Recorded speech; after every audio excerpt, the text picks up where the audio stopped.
Hi friends and welcome back. Tonight we're stepping into the ancient arena where the roar of the crowd was matched only by the roar of beasts. A cage door scrapes open and the sound that fills the amphitheatre is something you have never heard before.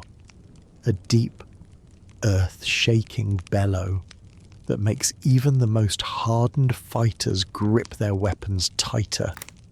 This is no duel with another man.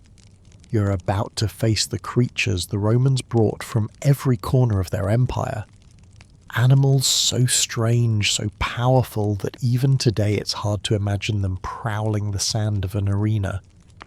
But before we go further, if you're enjoying this journey into the world of Gladiators, I'd love if you subscribe to the channel. Helps us keep making these long, sleep-friendly stories. And drop a quick comment letting us know where you're listening from. It's always fascinating to see these tales reach every corner of the world. Now, the animals. Modern films give us tigers leaping on men, lions pouncing dramatically, and maybe the occasional bear. The truth is stranger and far more brutal. The Romans staged elaborate hunts called venationes, in which exotic beasts were set loose in the Colosseum before crowds of 50,000. These weren't rare sideshows, they were centerpieces of entertainment. Imagine being in the sand as the doors creak open and out steps a rhinoceros. To the Roman audience, this beast was the stuff of legend, brought over by ship from Africa, towering armoured with hide, horn gleaming. Records tell us of one being unleashed to the delight of the crowd, confused and enraged as hunters jabbed at it with spears. Then there were elephants. Pliny the Elder wrote of their intelligence and sorrow when wounded, describing their trumpeting cries as mournful as if they knew the cruelty of their fate. In some shows, whole herds were paraded out decorated with armour and banners before being slaughtered in orchestrated hunts. Lions and leopards were the classic predators, imported in staggering numbers. Some emperors boasted of killing hundreds in a single day. They were starved before release, their muscles taut, their eyes wild with hunger. The gladiator facing such a beast might be armed with only a spear and shield, or sometimes nothing more than a net and trident like the retiarius. But the Romans loved novelty. Ostriches, giraffes, even crocodiles and hippos were thrown into the sand. The amphitheatre became a stage for the empire's power. Look what lands we rule, look what creatures we command. The spectacle was both awe and horror. For the fighter it was terror. Unlike a duel against another man, the animal offered no honour, no mercy. Its instincts were simple: to trample, to gore, to devour. A bear's swipe could break bone, a lion's jaws could crush a skull. Even if you survived, scars were certain, and fear never left you. The crowd, however, roared with delight.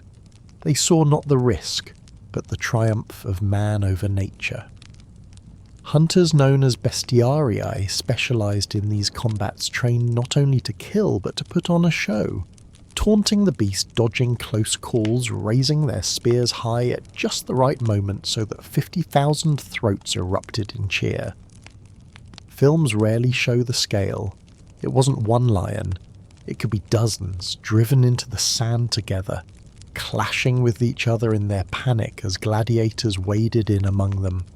Sometimes men were chained, unarmed, thrown out as condemned criminals to be torn apart, their deaths a lesson to all who watched. The Colosseum itself was designed for this. Beneath the arena floor, cages and elevators allowed animals to appear suddenly, bursting up from trapdoors. One moment the sand was empty, and the next, wolves or panthers came sprinting into the light, snarling, snapping, lunging at whoever was nearest. Imagine the smell, the musk of wild beasts, the metallic tang of blood, the acrid sting of torches burning to drive the animals forward. The noise was deafening, the screams of prey and predator alike, the gasps and cheers of the crowd, the crack of whips urging the beasts on. To wake up as a gladiator facing another man was terrifying enough. To wake up and find yourself facing the Empire's collection of wild monsters, that was something else entirely. And unlike the way movies frame it, there was rarely a heroic victory. More often there was chaos, panic, blood, and sand stained dark long before the sun reached its height. This was how the Romans entertained themselves. This was how an empire reminded its citizens of it. And if you were unlucky enough to be the man in the sand, you understood immediately why few walked away from such encounters whole if they walked away at all. Chapter 2: Training and Daily Life of the Gladiator. Morning comes early in the gladiator school. The light that filters in is weak, only a grey ribbon through narrow slits in the walls. The air is already close, thick with the smell of sweat, leather, and straw. A guard bangs his spear against the door and the sound echoes through the sleeping chamber like thunder. You rise, body stiff, knowing what the day holds. The first order is food, though to call it breakfast is generous. A piece of coarse barley bread, so dry you must soak it in water before you can swallow. Sometimes a bowl of porridge, sometimes a handful of beans, rarely anything else. The lanista, your owner and trainer, knows the value of feeding fighters, but never so much that comfort dulls their edge. Hunger is as constant as the iron on your wrists. Then the yard fills with noise. Wooden practice swords, heavy and splintered from endless use, thud against shields padded with hide. Dozens of men move in rhythm, step, thrust, block, pivot, repeating the motions until muscle memory takes over. The sand shifts beneath their feet, scraping skin raw. Instructors prowl between them, shouting corrections, cracking whips against the ground in order to keep time. The whip rarely misses its mark when discipline falters. Training is relentless. Hours of footwork, hours of strikes, hours of simulated duels. Your arms shake, your legs burn, your chest heaves, but there is no rest. The purpose is not fitness, it is survival. Hesitate in the yard and you are whipped. Hesitate in the arena and you are dead. The heat builds as the sun climbs higher. Sweat runs into your eyes. The air tastes of dust and iron. The sound of practice fills every corner. The clash of wood, the grunt of effort, the scrape of sandals in sand. Even when exhaustion sets in, even when knees buckle, the training does not stop. At midday comes food again, richer this time. Barley gruel, beans, maybe pork boiled into a thick stew. Gladiators, unlike common slaves, are valuable investments. They are fed diets meant to build bulk, heavy in carbohydrates, light on delicacies. Too lean a fighter cannot endure long battles. Too fat a fighter cannot move with speed. Every meal is measured, calculated, part of the endless preparation. Afternoons bring sparring. Here the illusion of safety fades. Wooden swords are replaced with iron, sometimes blunted, sometimes not. Shields are heavier, armour more restrictive. You are paired with another trainee in order to fight until one of you is on the ground. The crowd of men around you jeers and cheers, each bout a rehearsal for the roar of 50,000 in the Colosseum. Bruises bloom purple and black across your arms and ribs, cuts open across knuckles.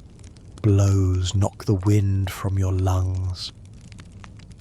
Every strike is a reminder of what awaits beyond the gates, where there will be no blunted edges, no instructor to call a halt, no mercy. The Lannister watches carefully.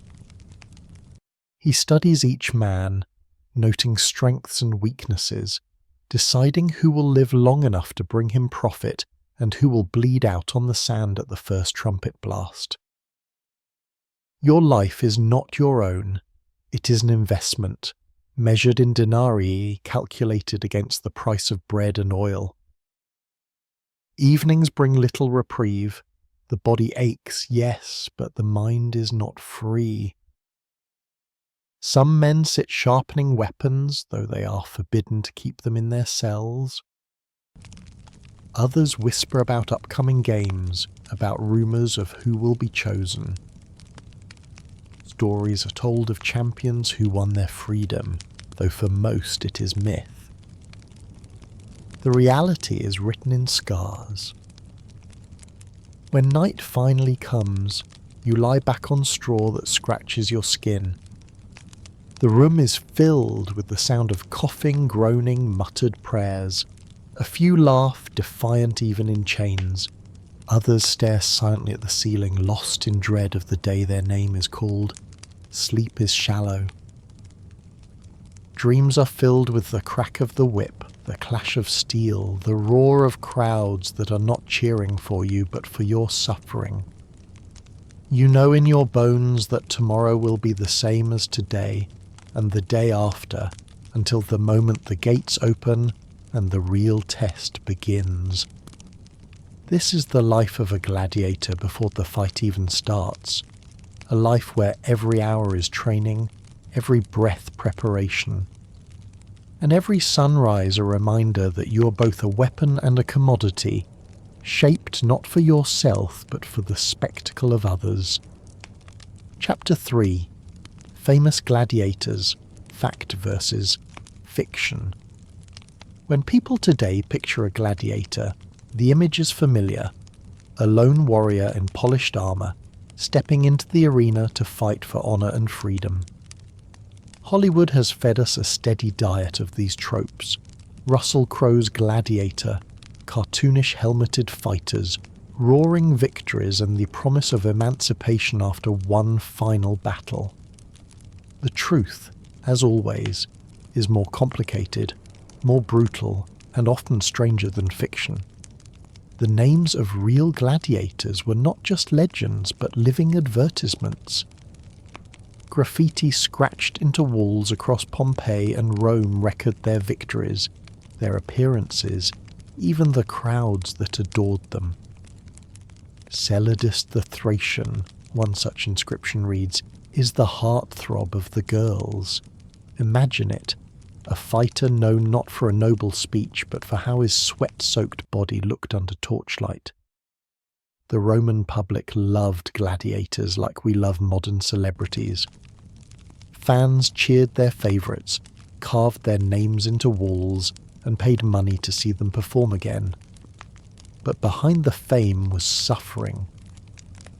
Most gladiators were slaves, criminals, or prisoners of war. They had little choice in their fate, no matter how loudly the crowd shouted their names. Take the Thracians. They fought with curved swords called sika, designed to hook around shields and slice into flesh. They wore tall helmets with crests, their faces hidden behind grated visors that allowed almost no air. To the crowd they looked exotic, dangerous. To the man inside the helmet, each breath came hot and suffocating. The Mamilla was another famous type, armed with a massive rectangular shield and a heavy helmet topped with a fish-shaped crest. Their opponents were often the Etiarii, who carried only a net and trident. It was a match designed for drama, the heavily armoured brute versus the lightly equipped fisherman. The Retiarius had speed and range but little defence. One mistimed net throw, One slip of the trident, and he was finished. But what about the names that echo through history? Spartacus is the most famous of all, a Thracian gladiator who escaped the Ludus and led a massive slave revolt between 73 and 71 BCE. He and his followers shook the foundations of Rome itself. For 2 years, his army of escaped fighters and desperate peasants defeated Roman legions. Rome had to send its greatest generals to crush him, and when they did, they crucified 6,000 of his followers along the Appian Way as a warning. To us, Spartacus is a symbol of rebellion and freedom. To the Romans, he was a terrifying reminder that even the most oppressed could rise. Then there is Commodus, the emperor himself. Yes, an emperor fought in the arena, though not quite as bravely as the stories claim. Commodus fancied himself a living Hercules. He dressed in lion skins, carried a club, and appeared in the arena to fight not other gladiators, but animals and staged opponents who dared not hurt him. Records claim he killed hundreds of animals in public games, striding about the sand while the crowd both marvelled and muttered. Far from a noble champion, he was a ruler indulging in vanity, forcing the empire to witness his play acting as god and hero. And what of freedom? Hollywood tells us that gladiators fought for the chance to win release, that each victory brought them closer to liberty. In truth, manumission was rare. Some champions earned wooden swords, symbols of retirement, but most never lived long enough. The average gladiator's career was measured in years, not decades. Their bodies broke, their luck ran out, or their masters spent them recklessly for the crowd's amusement. The arena was less about freedom and more about control. By displaying men forced to fight for survival, Rome reminded its citizens of who held power, and yet, paradoxically, the crowd adored these same men. They saw them as both despised and desirable, slaves at the edge of death, and yet icons painted on tavern walls. Women too played their part in the story. Some fought as gladiatresses, female gladiators who shocked and thrilled audiences. They fought with the same weapons, the same armour, though they were rarer and often treated as curiosities. Writers of the time mocked the practice, saying Rome had grown decadent when women were sent to kill in the sand. Yet those women, stepping into the arena, proved just as fierce as their male counterparts. Modern movies glamorize the gladiator's death. Slow-motion duels, blood spraying in cinematic arcs, noble speeches on the sand.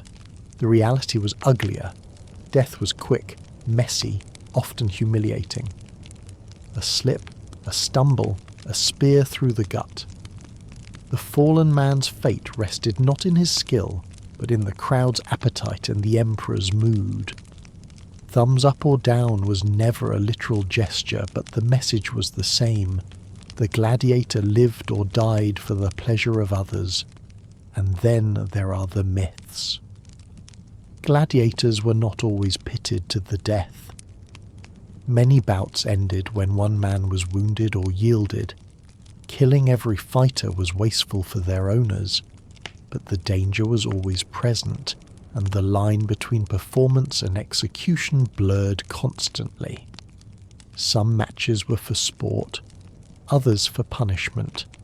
To the man in the sand, the difference hardly mattered. So much of what we think we know about gladiators is shaped by art and imagination. Murals, mosaics, and the stories written by men who saw them fight.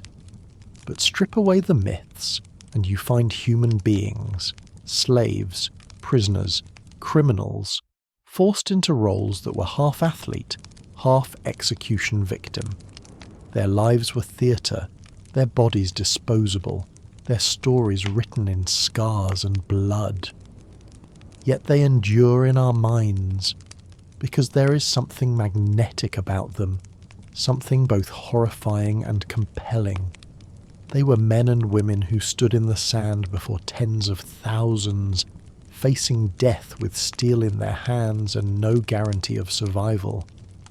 They remind us of the extremes of human cruelty, but also of human resilience, the ability to stand when every force around you wants to see you fall. Chapter 4: The Crowd and the Power of the Games.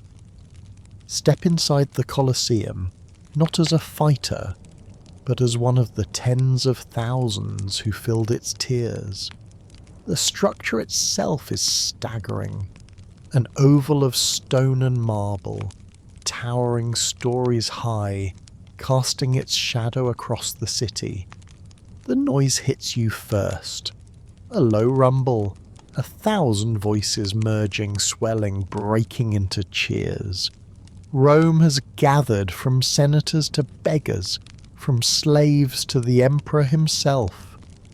The games were not simply diversions, they were events that united Rome across its vast social spectrum. Every seat reflected a rank. The emperor sat at the centre, his purple robes visible from every corner. Senators clustered nearby, wealthy equestrians just behind, merchants and artisans further up, and at the very top, the cheap seats, peasants and slaves craning for a view. The Colosseum was a portrait of Rome itself, layered and ordered, hierarchy carved into stone.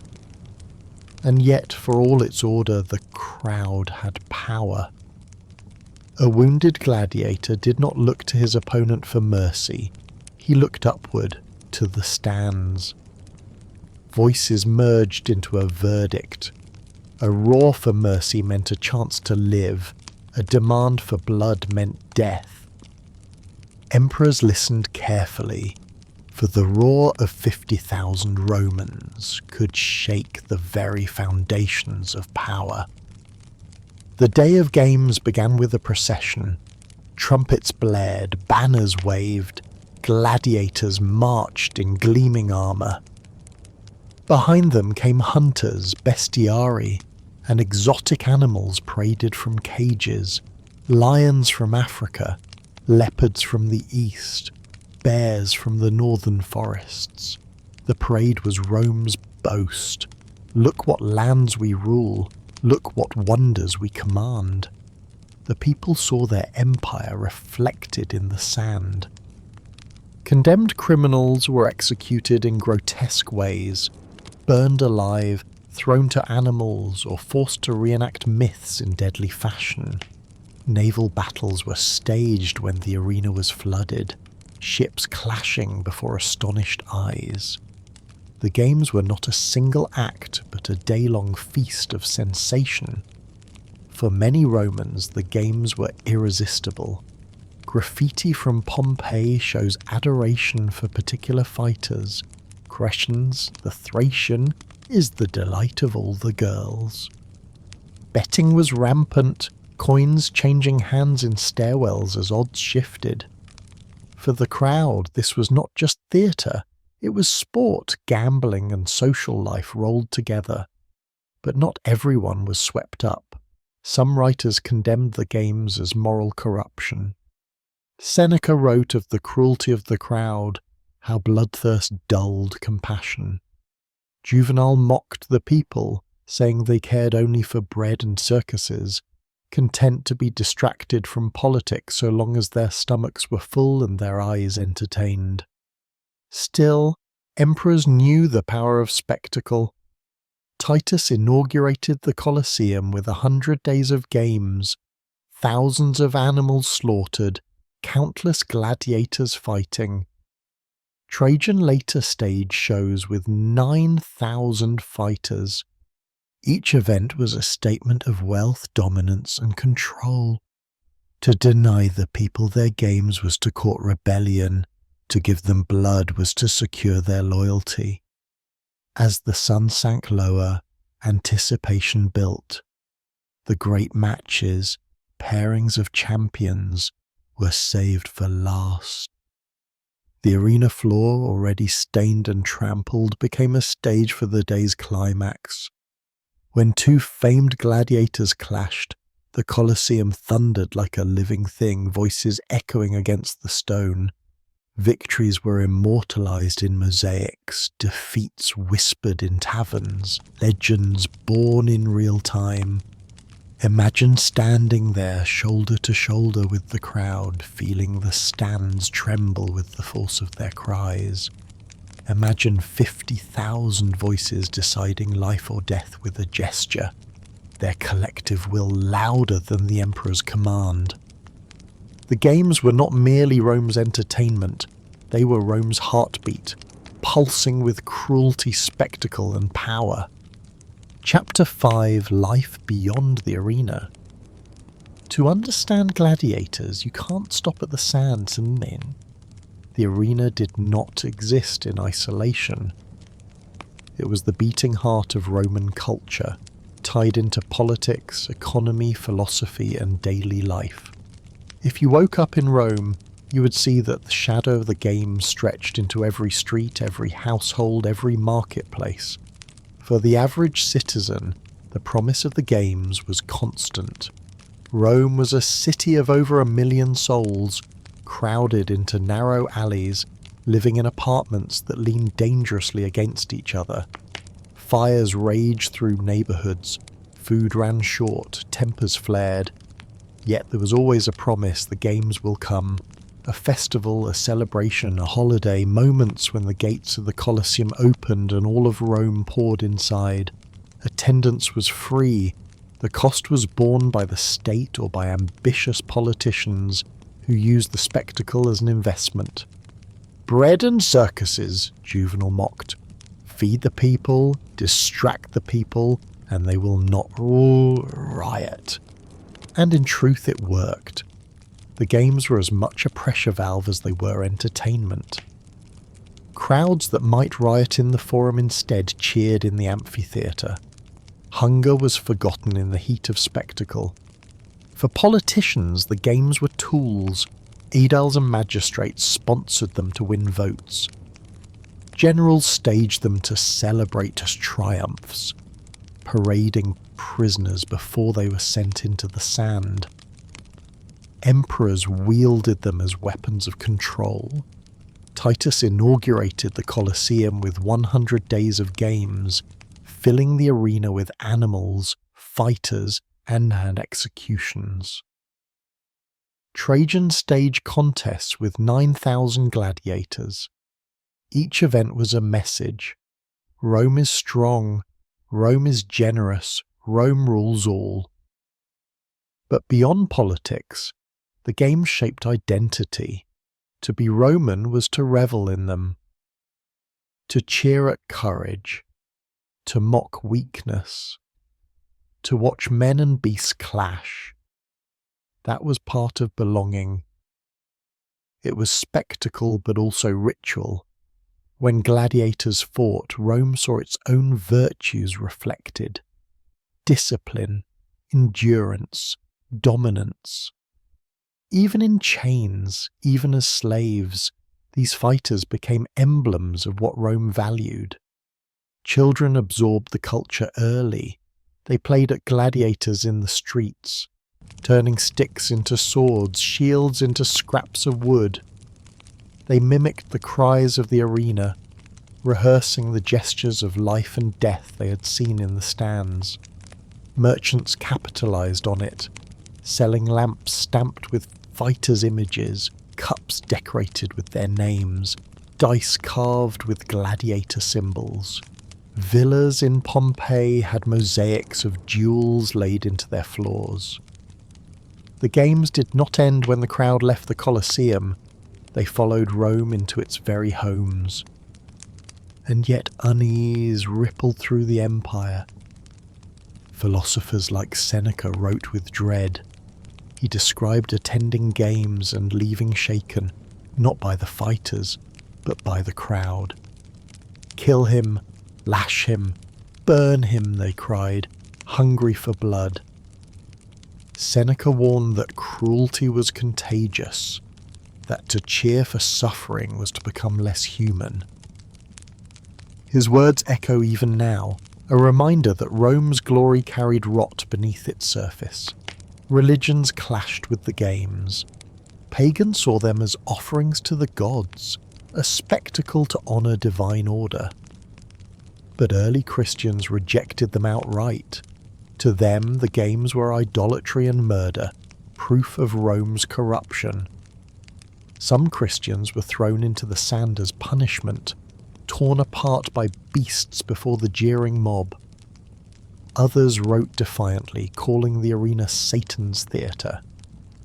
To refuse the games was an act of faith, and sometimes a death sentence. The economy bent itself around spectacle. Traders sailed from Africa with lions, leopards, and elephants. Hunters trapped bears in the forests of Germania, crocodiles along the Nile, ostriches across the deserts. The scale was staggering. Hundreds of animals per show, sometimes thousands. Armories forged endless helmets, shields, and swords. Craftsmen built elaborate props for staged battles, turning the arena into a forest, a mountain, even a sea when flooded for mock naval fights. A single festival rippled across trade routes, feeding thousands of jobs and draining entire provinces of resources. And what of the fighters themselves when the sand was empty? Some were broken beyond repair, their bodies scarred, their spirits dulled. Others clung to survival long enough to retire, granted a wooden sword of freedom. A few returned as trainers, shaping the next generation of men fated to bleed.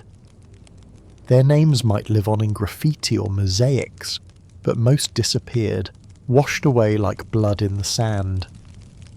The arena was not every day, but it lived constantly in the Roman imagination. It set the rhythm of the city, marking festivals, celebrating triumphs, honouring emperors. The Colosseum was the empire's heartbeat, pulsing not just with blood but with identity. From Britain to Syria, from Gaul to Egypt, all Rome knew of the games.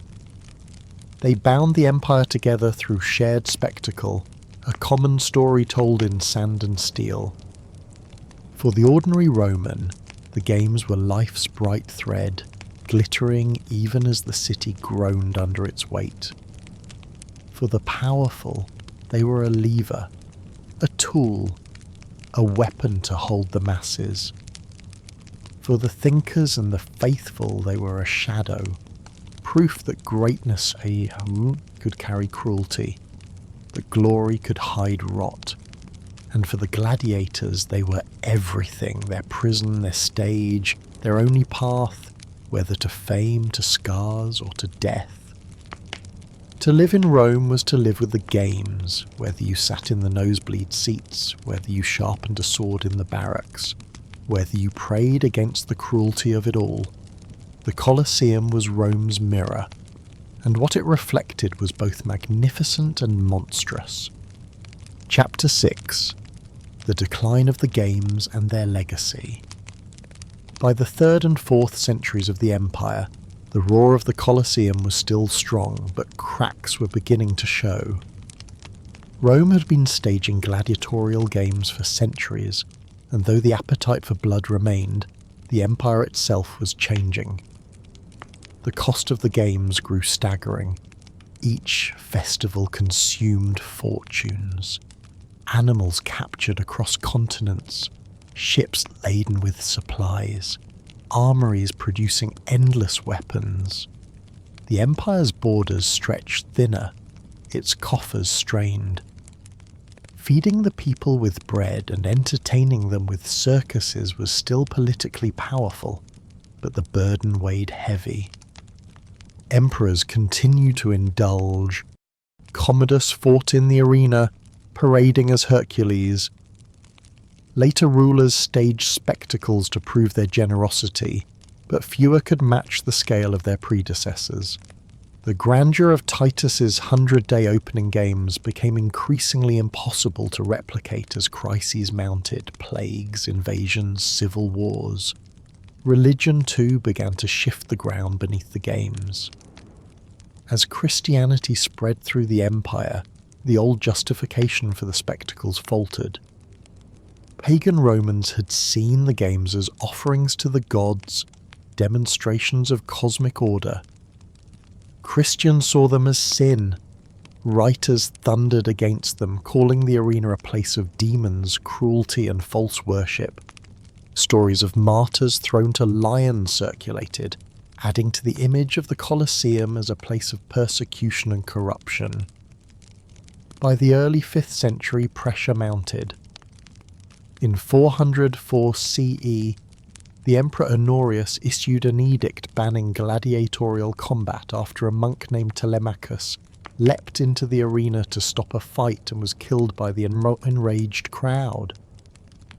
His death shocked Rome, and Christian chroniclers praised him as a martyr whose sacrifice ended the bloodshed.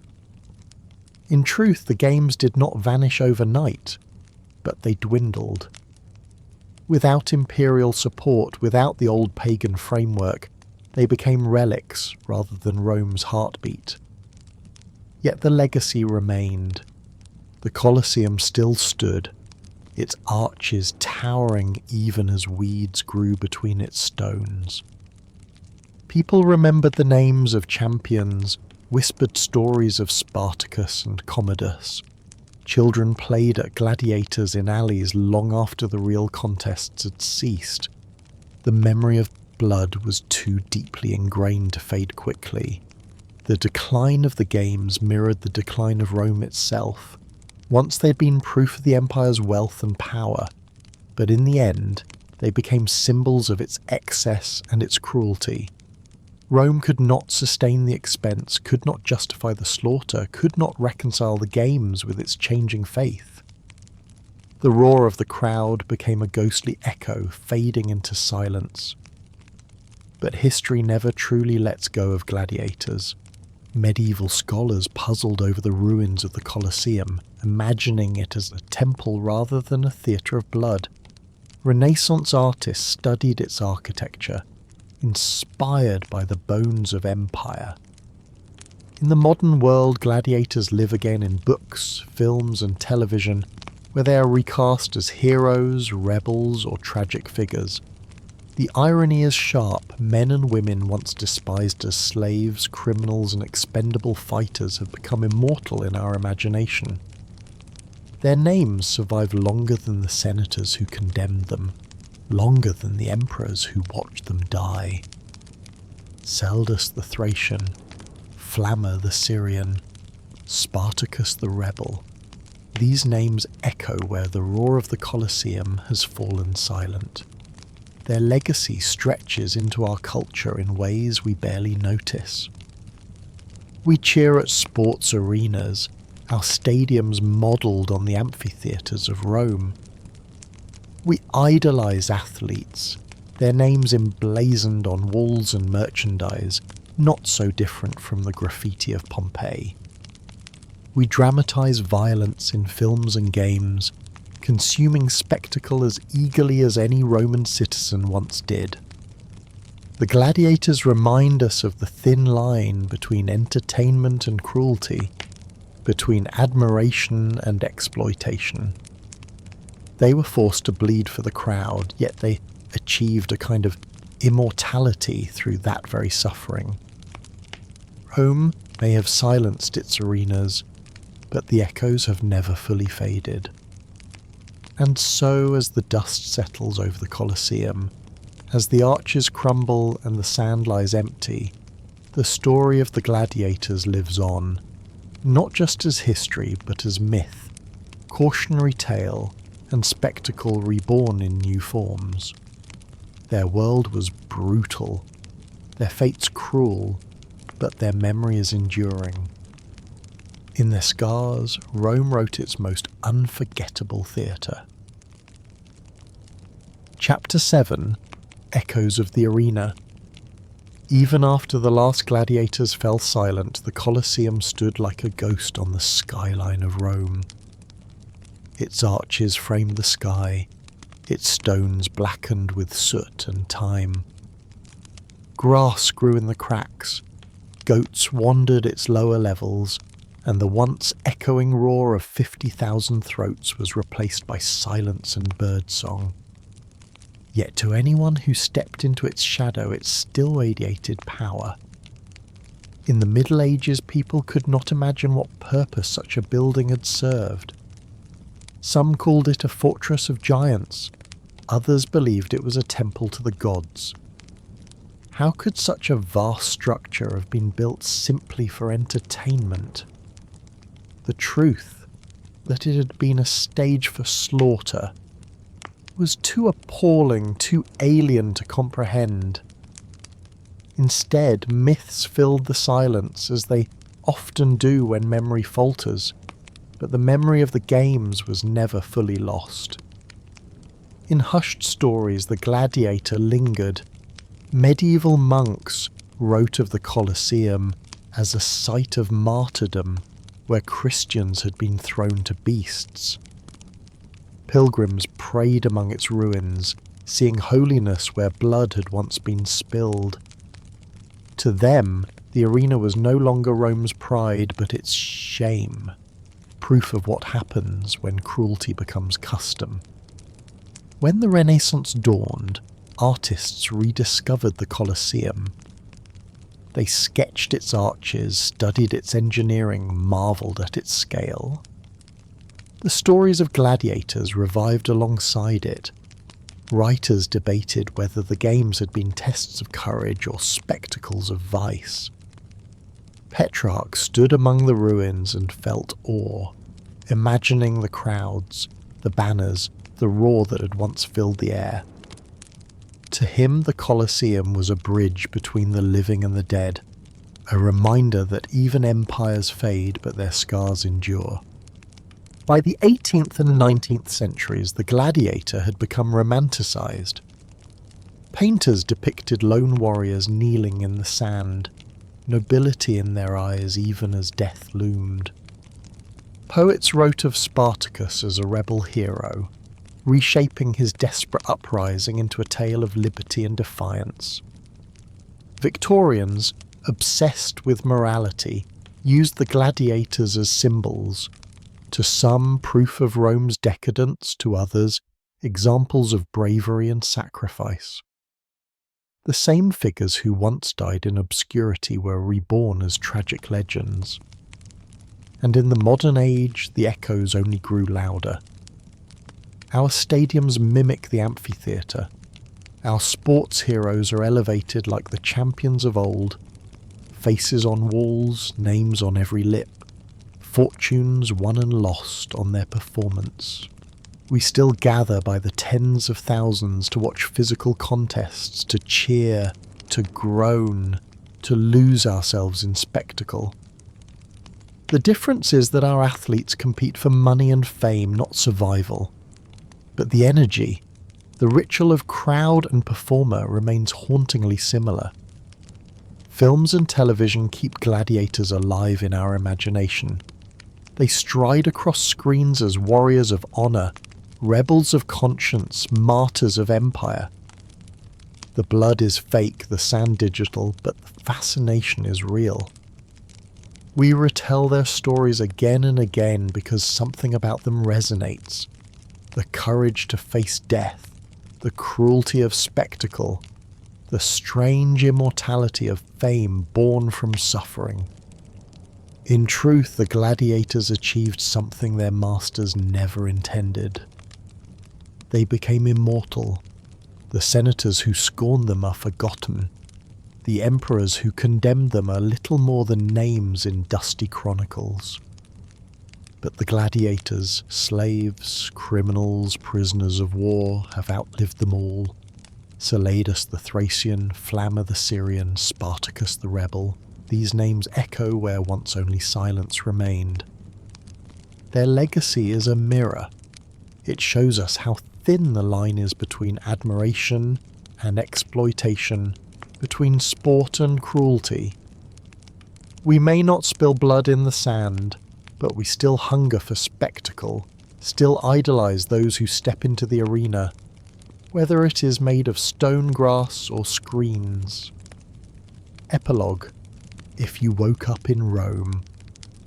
If you woke up in Rome, if your eyes opened to the blare of trumpets and the roar of the Colosseum, the world would crash down on you at once. The heat would press against your skin, the stench of sweat and animals thick in the air.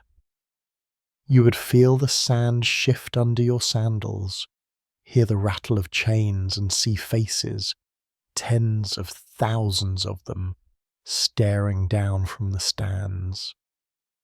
The noise alone would overwhelm you. 50,000 voices rising and falling as one, a living tide of sound that seemed to shake the very stones. It would be thrilling and terrifying, a noise that pierced your chest, rattled your bones, and made you forget your own voice. And then the fighting would begin. Not the neat duels of film, but chaos. Men stumbling, blades flashing, blood spraying hot across the sand. A slip, a scream, a body sprawled. Some matches ended quickly, others dragged out as the crowd demanded more. You would watch mercy granted or denied with a gesture, lives ending at the whim of strangers. Could you endure it? Could you watch without flinching as animals were torn apart, as men begged for mercy, as the crowd cheered their deaths like a song? Could you join the roar, or would you fall silent, sickened by what passed for entertainment? One thing is certain, you would never forget it. For all its cruelty, the Colosseum was unforgettable. The heat, the roar, the violence, it branded itself into memory. Even a single day would change how you saw humanity, its greatness and its monstrosity bound together in one theatre of blood. The gladiators are gone. The Colosseum is silent. Grass grows where men once fought, but the echoes remain. In our stadiums, in our films, in our fascination with courage and cruelty, the spirit of the arena still lingers. If you woke up in Rome, you would not last long. But in that short, terrible, awe-striking time, you would see humanity at its most magnificent and its most monstrous. And that memory, once planted, would never leave you. Good night and sleep well.